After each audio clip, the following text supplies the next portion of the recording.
4-0 thrashing of Northern Ireland on Saturday. The England football team now face Azerbaijan tonight at St James's Park. So, can we expect a bag full of goals? Before we go any further, let's remind people exactly where Azerbaijan is. Yes, there it is. And joining us now to talk about Azerbaijan's chances, we have Oliver Holt from the Daily Mirror and the ambassador for Azerbaijan here in the UK, Mr. Rafael Ibrahimov. Good morning to you. Good morning. Mr. Ambassador, very nice to see you. Tell us a little bit about Azerbaijan before we go any further. What sort of place is it?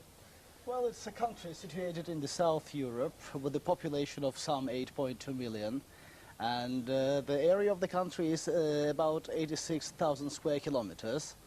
And are people there football crazy like they are here in England? Oh, very much so, yes. Well, it is a common occurrence in the country to see people discussing British or English Premier League and knowing very fine details of such teams as Manchester United, Arsenal. It is a common occurrence in the country to see these. Now, how do you rate your chances tonight? Because some so-called experts are saying England are going to get so many goals it will be almost like a cricket score.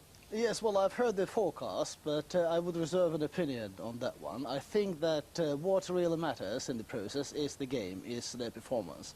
And what we expect from our team is to put a nice performance today in Newcastle. Oh, we wish you all the very best of luck. Oliver, there's a danger, isn't there, that England could become too complacent over this? Yeah, there is. I mean, let's remember, we only beat Azerbaijan 1-0 in Baku. It was a dreadful night, I have to say, that night, weather-wise, and Michael Owen scored our only goal. But I don't think we're going to be looking at double figures. People are predicting double figures. I think that's very unusual now. I think maybe 5-0 would be my prediction. Well, that's only 5. Sven-Göran Eriksson's on the back page today saying 1-0 will be sufficient. And we have to remember, of course, that Azerbaijan drew with Northern Ireland and they drew with Wales, and as you've just rightly said, we only beat them 1-0. What's more, they have the former Brazilian captain as their coach, although he's, of course, not on the field. They do.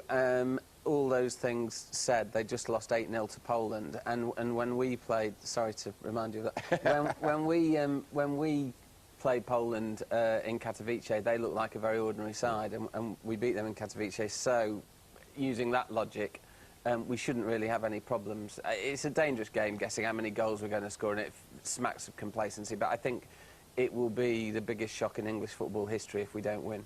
Did the Azerbaijan players, Mr. Ambassador, enjoy anything like the same status and the same money that English Premier footballers enjoy? No, not at this stage yet, and, well, it will come in future, maybe. Because it is a relative, although you've got rich oil, well, lots of oil in Azerbaijan, it is still a relatively poor country, is it not? Yes, for the time being, the country is very rich in natural resources, but we're working on them at this stage, and in length of time we may come to that point where the players in the local clubs will be paid as much money as they're paid here in this country. You're somewhere off it just now. Let's have a look at the other fixtures. Shouldn't forget, of course, that we've got other teams in contention tonight. Oliver, Northern Ireland against Poland, and Wales up against Austria. But, I mean, effectively, they're out of it, aren't they, really? They are, really. I mean, again, I think Northern Ireland are going to be talking in similar terms to the Azeris tonight in terms of damage limitation, really, in Poland. As for Wales, they've got to try and salvage a bit of pride in Austria, and that's, again, a big night for John Toshak, really, because he's under pressure already. He's only been in the job one competitive game, under pressure already about Robbie Savage. That row's just going on and on, so that's really about whether he can gain some kind of a foothold on the Wales managership. Sure. Well, are you going to the game tonight, Mr. Ambassador? Are you going to Newcastle? Yes, I am indeed. Well, you enjoy yourself. Wrap up warm. I think it'll be a bit wet and a bit cold up there, but have a good night anyway. Nice to meet you. Oliver, thanks very much indeed. Thanks, John. Thank you. Right. Yeah. And it's important for them and important for our country. It's not good losing 8-0, 10-0, you know. Stay in 2. Don't go mile. Well, for the few Azerbaijan fans who do make it into St James's Park, unfortunately, officials here couldn't install sofas for them to hide behind, and it could be something of a frightening experience for them, surrounded by 50,000 England fans.